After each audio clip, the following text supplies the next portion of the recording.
ಈ ಪತ್ರಿಕಾಗೋಷ್ಠಿ ಇದು ಭಾಗ 1.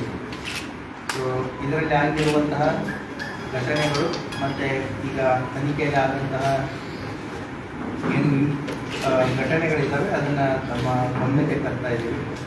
ದಿನಾಂಕ 23/5/2025 ಮತ್ತು 24/5/2025 ಈ 2 ದಿನಗಳ ಮಧ್ಯದಲ್ಲಿ ಮನಗೂಡಿಯಲ್ಲಿದ್ದಂತಹ ಬ್ಯಾಂಕಿನಲ್ಲಿ ಕಳ್ಳತನ ಆಗಿದೆ ಅಂತಂತೇಳಿ ಅವರ ಬ್ಯಾಂಕ್ ಮ್ಯಾನೇಜರು ಒಂದು ಕಂಪ್ಲೇಂಟನ್ನು ಕೊಟ್ಟಿದ್ದು, ಬ್ಯಾಂಕ್ ಸೇಫ್ ಲಾಕರ್ ರೂಮನ್ನು ಒಳಗಡೆ ನುಗ್ಗಿ ಬ್ಯಾಂಕ್ನಲ್ಲಿದ್ದಂತಹ ಸುಮಾರು 53,26,00,000 ಮೌಲ್ಯದ 58 kg ಬಂಗಾರ ಮತ್ತು 5 ಲಕ್ಷ ರೂಪಾಯಿ ದುಡ್ಡು ಕಳ್ಳತನ ಆಗಿದೆ.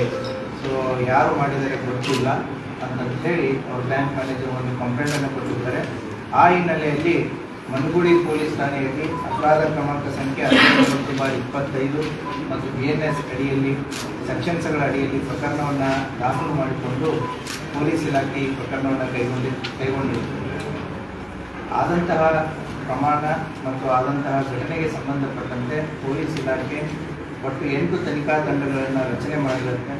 ಅಡಿಷನಲ್ SP ನಮ್ಮ ರಾಮನಗೌಡ ಹಟ್ಟಿಯವರ ಮಾರ್ಗದರ್ಶನದಲ್ಲಿ 8 ತಂಡಗಳು ಕೆಲಸವನ್ನು ನಿರ್ವಹಿಸುವುದಕ್ಕೆ ಒಂದು ಆದೇಶವನ್ನು ಮಾಡಿ DSP ರೂರಲ್ ಅವರ ಒಂದು ತಂಡ, CPI ರೂರಲ್ ಅವರ ಒಂದು ತಂಡ, DSP ಸೆನ್ ಸುನೀಲ್ ಕಾಂಬ್ಳೆ ಅವರ ಒಂದು ತಂಡ, DSP ಬಾಗೇವಾಡಿ ಮಲ್ಲಪ್ಪ ನಂದಗಾವಿ ಅವರ ಒಂದು ತಂಡ, ಟೆಕ್ನಿಕಲ್ ತಂಡ ಮತ್ತು ಅವರ ಜೊತೆಗೆ ನಮ್ಮ ಇನ್ಸ್ಪೆಕ್ಟರ್ ಬಾಗೇವಾಡಿ ಕೃಷ್ಣಾಂತ್ ಆಷಾಢ್ ಅವರ ಒಂದು ತಂಡ, CPI ನಿರ್ಬಂಧಿ ಅಶೋಕ್ ಚವ್ಹಾಣ್ ಅವರ ಒಂದು ತಂಡ, ಅದರ ಜೊತೆಗೆ ಸುಮಾರು 10ಕ್ಕಿಂತಲೂ ಹೆಚ್ಚು PSI ಅವರು ಈ ತಂಡಗಳಲ್ಲಿ ಮತ್ತು ಅವರ ಸಿಬ್ಬಂದಿಗಳನ್ನು ಒಳಗೊಂಡಂಥ ಒಂದು ತಂಡವನ್ನು ರಚನೆ ಮಾಡಬೇಕು. ಯಾಕಂತಂದರೆ ಆದಂತಹ ಘಟನೆ ಸ್ವರೂಪ ಮತ್ತು ಗಂಭೀರತೆಯನ್ನು ತಿಳ್ಕೊಂಡು ಈ ತಂಡಗಳನ್ನು ರಚನೆ ಮಾಡಿ ಪೊಲೀಸ್ ಇಲಾಖೆ ಕಾರ್ಯಪ್ರವೃತ್ತರಾಗಿದೆ. ಸೊ ಆ ಹಿನ್ನೆಲೆಯಲ್ಲಿ ಈಗ ಈ ಪ್ರಕರಣದಲ್ಲಿ ಆರೋಪಿಗಳಾದಂತಹ ವಿಜಯ್ ಕುಮಾರ್ ಮೀರಿಯಾಳು 41 ವರ್ಷ, ಈತ ಬ್ಯಾಂಕ್ ಮ್ಯಾನೇಜರ್ ಆಗಿ ನಮ್ಮ ಕೋಲಾರ ತಾಲೂಕಿನ ರೋಣಿಯಾರ್ ಬ್ಯಾಂಕಲ್ಲಿ ಕೆಲಸ ಮಾಡ್ತಾ ಇದ್ದಾನೆ. ಸೊ ಈತ ಮುಂಚೆ ಇಲ್ಲಿ ಮನಗೂಡಿಯಲ್ಲಿ ಬ್ಯಾಂಕ್ ಮ್ಯಾನೇಜರ್ ಆಗಿ ಕೆಲಸ ಮಾಡಿದಂತಹ ವ್ಯಕ್ತಿ ಆಗಿರ್ತಾನೆ. ಆತ ಆರೋಪಿ ನಂಬರ್ 1. ಎರಡನೇದವನು ಚಂದ್ರಶೇಖರ್ ನೆರಲ, ಈತ ಖಾಸಗಿ ಉದ್ಯೋಗ, ರಿಯಲ್ ಎಸ್ಟೇಟು, ಆಮೇಲೆ ಇನ್ನೊಂದು ಸೆಂಟ್ ಆಂಥ್ರೂ ಸ್ಕೂಲು ಅಂತಂತೇಳಿ ಸ್ಕೂಲನ್ನು ಕೂಡ ಕೇಶವಪುರದಲ್ಲಿ ನಡೆಸ್ತಾನೆ.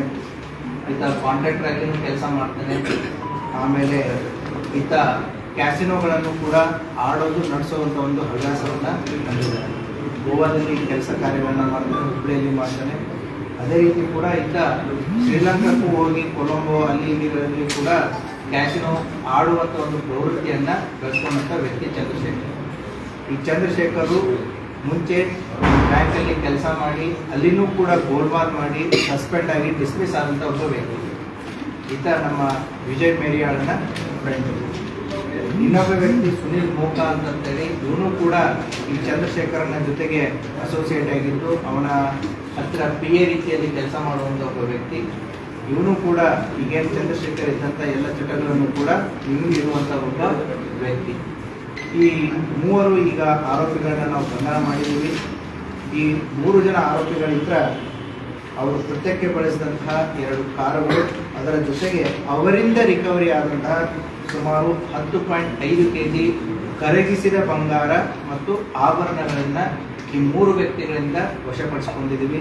ಸುಮಾರು 10,75,00,000 ವ್ಯಾಲ್ಯೂವಿನ ವಸ್ತುಗಳನ್ನು ಅವರಿಂದ ಈ 3 ಜನ ವ್ಯಕ್ತಿಗಳಿಂದ ವಶಪಡಿಸಿಕೊಂಡಿದ್ದೀವಿ. ಈ ಪ್ರಕರಣದಲ್ಲಿ ಇನ್ನೂ ಹಲವಾರು ಆರೋಪಿಗಳು ಹೊರಗಿದ್ದು ಅವರಲ್ಲಿದ್ದಂತಹ ಮಾಲುಗಳನ್ನು ನಾವು ವಶಪಡಿಸಿಕೊಳ್ಳೋದು, ಅವನ್ನ ಪತ್ತೆ ಮಾಡೋದು ಮತ್ತು ವಶಪಡಿಸಿಕೊಳ್ಳೋದು ಕೂಡ ಬಾಕಿ ಇದೆ. ಸೊ ಆ ಹಿನ್ನೆಲೆಯಲ್ಲಿ ಪೊಲೀಸ್ ಇಲಾಖೆ ಈಗ ಈ ಪ್ರಕರಣದಲ್ಲಿ ಮಾಡಿದವರು ಯಾರು ಅನ್ನೋದನ್ನು ಭೇದಿಸುವುದರಲ್ಲಿ ಯಶಸ್ವಿಯಾಗಿದೆ. ಈ ಪ್ರಕರಣದಲ್ಲಿ ಇದ್ದಂತಹ ಆರೋಪಿಗಳನ್ನು ಪತ್ತೆ ಮಾಡಲಾಗಿದೆ ಮತ್ತು ಇನ್ನೂ ಉಳಿದ ಆರೋಪಿಗಳ ಬಗ್ಗೆ ಹೆಚ್ಚಿನ ತನಿಖೆಯನ್ನು ಕೈಗೊಂಡು ಅವರಿಂದಲೂ ಕೂಡ ನಾವು ಇದನ್ನು ಏನು ಡಿವೈಡ್ ಹಂಚಿಕೊಂಡಿದ್ದೇವೆ.